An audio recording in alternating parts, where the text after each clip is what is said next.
नमस्ते मेरे प्यारे दोस्तों आपका स्वागत है आपके अपने YouTube चैनल ज्ञान गंगा पर। दोस्तों आज की कथा बड़ी ही प्रेरणादायक तथा बड़ी ही सुंदर है, इसीलिए कथा को पूरा सुने। साथ ही आपसे निवेदन है कि चैनल पर नए हैं तो चैनल को सब्सक्राइब अवश्य कर ले। तो दोस्तों आज की कहानी प्रारंभ करते हैं। राजा और रंक। एक समय की बात है, किसी गांव में एक भिखारी रहता था। खाने की तलब में वह हर दिन घने जंगल को पार करके किसी न किसी के घर भिक्षा लेने जाया करता था। आज भी इसी तरह वह भिक्षा लेकर अपने घर की तरफ जा रहा था, लेकिन वह आज बहुत खुश था। उसने फटे हुए जूते भी पहने हुए थे।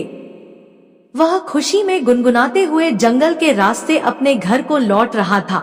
उसी जंगल में एक राजा भी था, जो अपने हालात से बहुत दुखी था और महल से भागकर वहां आराम कर रहा था। तभी राजा की नजर उस भिखारी पर पड़ी। भिखारी को इतना खुश देखकर वह यह सोचने को मजबूर हो गया कि इस इंसान के पास कुछ नहीं है। फटे हुए कपड़े व पैरों में कटे-फटे जूते होने के बावजूद भी यह कितना खुश है। और एक मैं हूँ जो दिन रात एक करके अपनी प्रजा और परिवार वालों की सेवा करता हूँ, लेकिन इसके बाद भी वो लोग खुश नहीं होते हैं। उन सभी को सिर्फ मेरी राजगद्दी चाहिए और इसके लिए वे मुझे मरवाने का षड्यंत्र भी रच रहे हैं। दरअसल राजा ने एक दिन अपने महल में कुछ पहरेदारों को बात करते हुए सुन लिया था। वो आपस में बात कर रहे थे कि जैसे ही यह राजा मर जाएगा, उनकी आंखों का कांटा साफ हो जाएगा। वहीं राजा की पत्नी बहुत पहले ही उसे व राजमहल को छोड़कर जा चुकी थी। राजा को कोई पुत्र भी नहीं था, इस वजह से उसके पास अपना कोई उत्तराधिकारी भी नहीं था। जिस दिन से राजा ने अपने खिलाफ इस षड्यंत्र के बारे में सुना, तब से वह बहुत ही सावधान रहने लगा था। इतना ही नहीं, एक दिन राजा के खाने में उसके भाई ने जहर मिलवा दिया था, जिसके बारे में राजा को भनक भी नहीं थी। वो तो राजा जब खाना खाने बैठा तो अचानक एक बिल्ली ने आकर वो खाना खा लिया और कुछ देर बाद वो बिल्ली वहीं मर गई। इस घटना के बाद से राजा अपने खिलाफ हो रहे षड्यंत्र के प्रति बेहद सतर्क हो गया था। उसने अपने भाई से कहा कि उसके मरने के बाद वह ही राजा बनेगा, इसलिए उसे राज्य की सारी जानकारी रखनी चाहिए। इसी वजह से एक दिन इन्हीं सब बातों से परेशान होकर राजा ने महल छोड़ दिया और बिना किसी को बताए वहां से भागकर वह उस जंगल में आ गया था। वह जंगल उसकी नगरी से बहुत दूर था, इस वजह से उसे वहां कोई पहचान भी नहीं सकता था। राजा जंगल में बहुत दिनों से था, जिस वजह से उसके बाल भी काफी बड़े हो गए थे। उस भिखारी को देखकर राजा ने सोचा कि हम दोनों ही इंसान हैं, बस फर्क है कि वह खुश इंसान है और मैं दुखी। राजा जल्दी जल्दी में महल से भागा था, इसलिए उसने सुंदर मोतियों की एक माला, जरी हुए जूते, कीमती कपड़े और हाथों में सोने की अंगूठियां भी पहनी हुई थी। जब भिखारी ने राजा को देखा तो वह थोड़ा पीछे हट गया और सोचने लगा कि मैंने तो कटे-फटे कपड़े और जूते पहने हुए हैं, भीख न मिले तो मैं भूखा ही रह जाऊं, लेकिन इसके तो ठाट बाट ही अलग है। यह कितना खुशनसीब है कि इसने हीरे जवाहरात, सुंदर कपड़े और जूते पहने हुए हैं, लेकिन इसके बाद भी यह खुश नजर नहीं आ रहा है। उसने सोचा, चलो इस शख्स से ही उसके खुश न होने की वजह पूछता हूँ। भिखारी राजा के पास पहुंचा और उसे राम राम बोला। राजा ने भी भिखारी को राम राम का जवाब दिया। भिखारी ने कहा, आप तो बहुत अमीर परिवार के लगते हैं, शायद आप कहीं के राजा हैं। राजा ने कहा, हाँ सही बोले तुम, मैं सूरतगढ़ का राजा हूँ और अपना राज अपने भाई को देकर यहाँ पर आ गया हूँ। मेरे घरवाले दौलत के चक्कर में मुझे मरवाने का षड्यंत्र कर रहे थे, उसी से बचने के लिए मैं यहाँ पर मन की शांति के लिए आया हूँ। काफी दिनों से मैं ऐसी हालत में हूँ, मेरी लंबी दाढ़ी देखकर लोग मुझे भगा देते हैं। रास्ते में जो भी फल फूल मिलता है वही खाकर गुजारा कर लेता हूँ। आज मुझे बहुत तेज भूख लगी है, इसलिए मैं इधर उधर खाने की तलाश में घूम रहा हूँ। तुम्हारे पास अगर कुछ खाने के लिए है तो कृपया मुझे थोड़ा खाने के लिए दे दो। भिखारी ने मुस्कुराते हुए राजा की तरफ देखा और कहा कि अगर तुम मुझे ये सोने की अंगूठी दोगे तो मैं तुम्हें खाना खिला सकता हूँ। राजा यह सुनकर खुश हुआ। उसने अपनी अंगूठी भिखारी को दे दी और बदले में उससे रोटी लेकर खा ली। भिखारी ने राजा से कहा कि तुम और मैं दोनों ही अकेले हैं, चलो हम दोनों साथ में चलते हैं। दोनों साथ में चलते हुए एक घने जंगल में पहुँचे। वहाँ पर वह आराम करने लगे। भिखारी ने राजा से कहा कि आप कितने भाग्यवान हैं, आपके पास इतनी धन दौलत है, लेकिन मेरे पास कुछ भी नहीं है। फटे जूते पहने हैं, आपकी अंगूठी से मेरी बहुत सी समस्याएं दूर हो जाएंगी। फिर राजा ने कहा कि मैं भी तुम्हारी ही तरह कुछ सोच रहा था। तुम्हें फटे जूतों की परवाह किए बगैर खुशी से अपने रास्ते की तरफ जाते देख मैंने सोचा तुम्हारे जैसा कोई खुशनसीब नहीं होगा। मेरे पास सब कुछ होते हुए भी मैं खुश नहीं हूँ। हम दोनों की हालत एक जैसी ही है। फिर बातों ही बातों में उस भिखारी ने राजा से उसके राज्य की सारी जानकारी पूछ ली और फैसला किया कि रात में जब राजा सो जाएगा तो वह उसके कपड़े और गहने लेकर वहां से भाग जाएगा। जब तक राजा सोया नहीं तब तक भिखारी उससे मीठी मीठी बातें करता रहा। रात को उसने राजा को खाने में बेहोशी की दवा मिलाकर खिला दी। इससे राजा गहरी नींद में सो गया। फिर भिखारी ने राजा के कपड़े व उसके सारे गहने पहने और वहां से भाग गया। राजा सोता ही रह गया, लेकिन रास्ते में उसे कुछ चोरों ने देख लिया। उन्होंने उसे राजा समझकर पकड़ लिया और उसके सारे कपड़े और गहने छीन लेते हैं। अब भिखारी के पास सिर्फ धोती ही बची थी। चोरों ने सब कुछ लूटने के बाद उसे एक पेड़ से बांध दिया और उससे पूछने लगे कि वह कहाँ का राजा है। अगर नहीं बताओगे तो तुम्हें मारकर कहीं फेंक देंगे। भिखारी ने चोरों से कहा कि वह राजा नहीं है। मैंने अपनी लालच की वजह से एक राजा के सारे कपड़े और गहने चोरी कर पहन लिए थे। वह राजा अपने जीवन से दुखी है और जंगल में खाने के लिए भटक रहा है। चोरों ने उसे बोला कि वह नाटक कर रहा है। उन्होंने फिर से उससे पूछा कि तुम कहाँ के राजा हो। भिखारी ने चोरों को बताया कि वह राजा राय प्रताप है, जो सूरतगढ़ का राजा है। उसका भाई राय बहादुर उसके राज्य का मंत्री है। वह अभी जंगल में आराम कर रहा है, लेकिन चोरों ने उसकी बात पर भरोसा नहीं किया। उधर जब राजा की नींद खुलती है तो वह भिखारी को बुलाता है। उसने अपने सामान को देखा तो उसके पास सिर्फ एक पोटली ही होती है, जिसमें उस भिखारी का कुछ सामान होता है। दूसरी तरफ वो चोर सूरतगढ़ के महल में पहुंच जाते हैं। वहां पहुंचकर वो राजा के भाई राय बहादुर से कहते हैं कि उनके पास उनका भाई है। अगर वो उसे जिंदा बचाना चाहते हैं तो उसके लिए उन्हें 3000 सोने के सिक्के दोने होंगे। यह सुनकर राय बहादुर ने बोला, इसके लिए तुम्हें मेरे भाई को मुंह पर कपड़ा बांधकर राजमहल लाना होगा, तभी हम तुम्हें सोने के 3000 सिक्के देंगे। चोर उस भिखारी के मुंह पर कपड़ा बांधकर उसे राजमहल लाते हैं और उसे राय बहादुर के हवाले कर देते हैं। राजा के कपड़ों में भिखारी को देखकर राय बहादुर को यकीन हुआ कि यह उसका भाई ही है। उसने सोचा कि अब वो इसे मारकर खुद राजा बन जाएगा, लेकिन जब उसने भिखारी के मुंह से कपड़ा हटाया तो वह गुस्सा हो गया। उसने चोरों को कहा कि मुझे पता था कि तुम लोग दौलत के चक्कर में मुझसे झूठ बोल रहे हो। यह आदमी मेरा भाई नहीं है। हम तुम्हें 2 महीने का समय देते हैं, मेरे भाई को पकड़कर लाओ। अगर नहीं लाए तो तुम सबको गोली मार देंगे और अगर यहाँ से भागने की कोशिश की तो जिंदा दफन करवा दूंगा। यह सुनकर सभी चोर बहुत डर गए और मौका मिलते ही वहाँ से भाग गए। रास्ते में उन्होंने भिखारी से कहा कि तुम सही थे, अब हमें बताओ वह असली राजा कहाँ पर है, फिर तुम्हें भी फिरौती के धन में हिस्सा देंगे। भिखारी ने बताया कि उसने राजा को इसी जंगल में छोड़ा था, लेकिन बहुत ढूंढने के बाद भी राजा उन्हें नहीं मिला। वहीं नींद से जागने के बाद जब राजा को भिखारी की सारी हरकत समझ आती है तो उसे बहुत दुख होता है। उसने सोचा कि अब उसे कहीं जाकर अपने खाने के लिए इंतजाम करना होगा, वरना वह भूख से ही मर जाएगा। कई दिनों तक राजा भूखा प्यासा ही चलता रहा और रूखा सूखा जो मिलता वही खा लेता। चलते चलते राजा को 1 हफ्ता हो गया था। उसे याद आया कि उसके पास एक पोटली है जो भिखारी उसी के पास भूल गया था। वह उस पोटली को खोलता है तो उसमें उसे सन्यासियों के कपड़े मिलते हैं।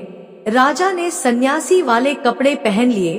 वह जंगल से निकलकर एक छोटे से गांव के पास पहुंचा। वहां एक नदी के किनारे पहुंचकर वह सो गया और 2 दिनों तक सोता रहा। वहीं आसपास के लोगों को लगा कि यह कोई साधु बाबा है जो अपनी समाधि में ध्यान कर रहे हैं।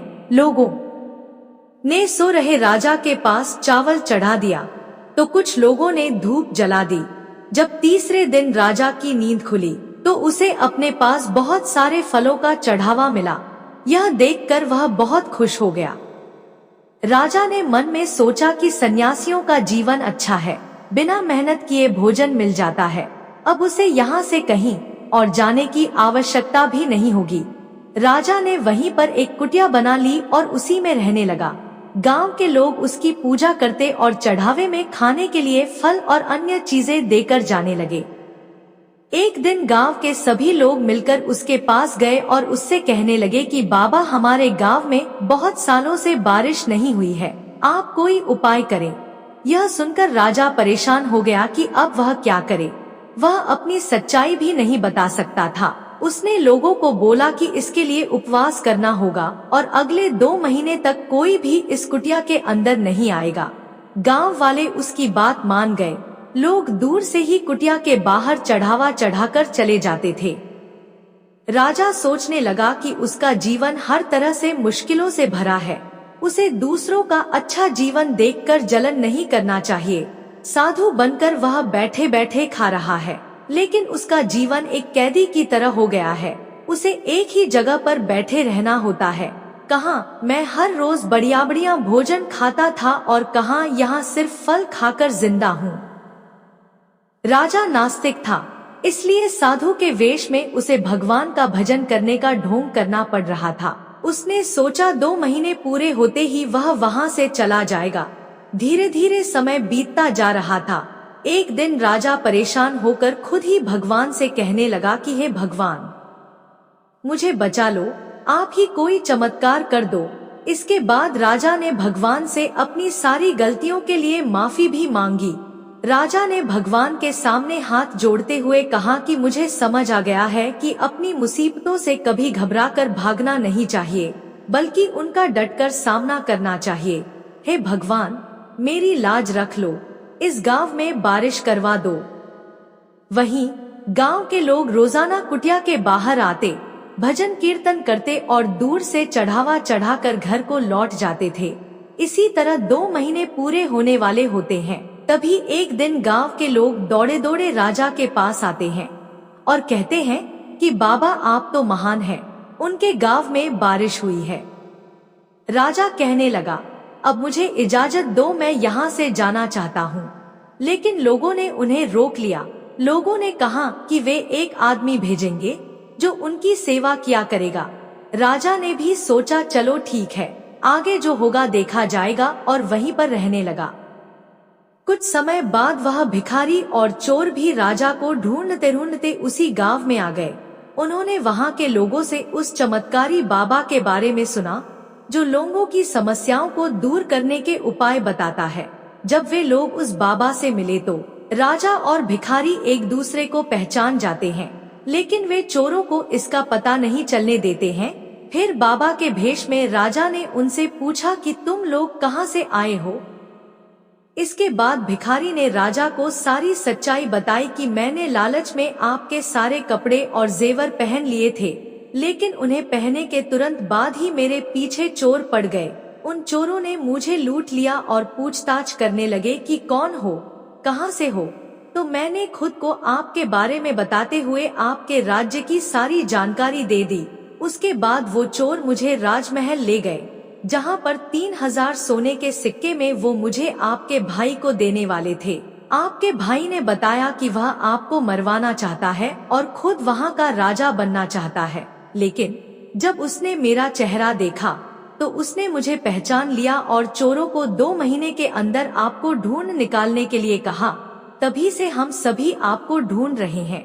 भिखारी ने राजा से कहा कि तुम साधु बनकर इन चोरों को जो कहेंगे ये मान जाएंगे। इसके बाद राजा साधु के भेष में चोरों के सामने गया और भिखारी से सुनी सारी समस्याएं चोरों को बताने लगा।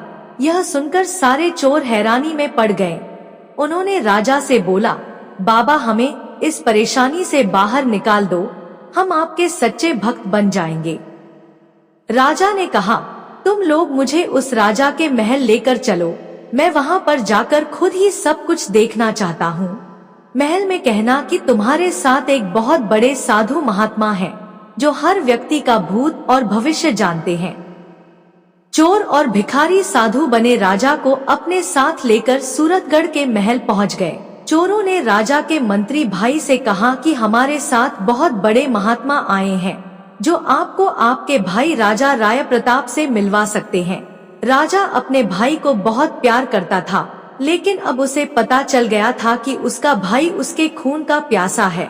महल में साधु के रूप में आए राजा की खूब सेवा की गई। फिर उसका भाई उनके पास बैठकर बोला कि बाबा कृपया कर मुझे मेरे भाई से मिलवा दें। आज मैं इस राज्य का राजा बनने जा रहा हूँ। मेरा भाई बिना कुछ बताए महल छोड़कर यहाँ से चले गए हैं। फिर वो साधु के रूप में राजा चोरों के पास गया और उनसे कहा कि मैं थोड़ी देर के लिए इसका राजा भाई बन जाता हूँ। फिर उसने अपने राजसी कपड़े पहने और राज दरबार में आ गया। यह देखकर पूरी प्रजा हैरान थी। सभी लोग राजा को वापस आया देखकर उसकी जय जयकार करने लगे। उन्होंने राजा से पूछा कि वह इतने दिनों तक कहां पर थे। वहीं राजा का भाई यह सब देखकर हैरान था।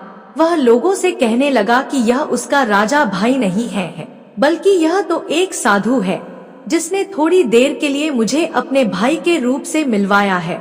वह अभी अपने असली रूप में आ जाएंगे और बाबा बन जाएंगे।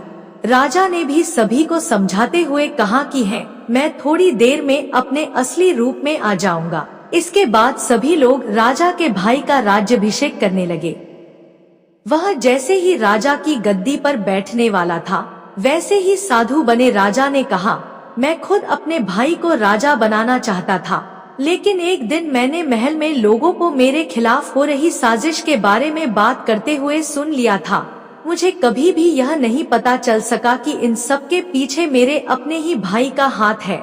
अगर मेरा भाई मुझसे अपने राजा बनने की बात कहता, तो मैं खुशखुशी उसे राजा बना देता, लेकिन इसने मुझे जहर देकर मारने का प्रयास किया। पर जिस पर भगवान का साया हो, उसका कुछ नहीं बिगड़ता। यह सुनकर राजा का भाई राय बहादुर बोलने लगा कि यह साधु कुछ भी अनापशनाप बोल रहा है, यह हमें ठगने का प्रयास कर रहा है। उसने राजा को धमकी देते हुए कहा कि तुम यहाँ से जल्दी से दफा हो जाओ, वरना तुम्हें धक्के मार कर महल से बाहर निकाल देंगे। राजा का एक वफादार सेवक था। साधु बने राजा की बातें सुनकर वह रोने लगा।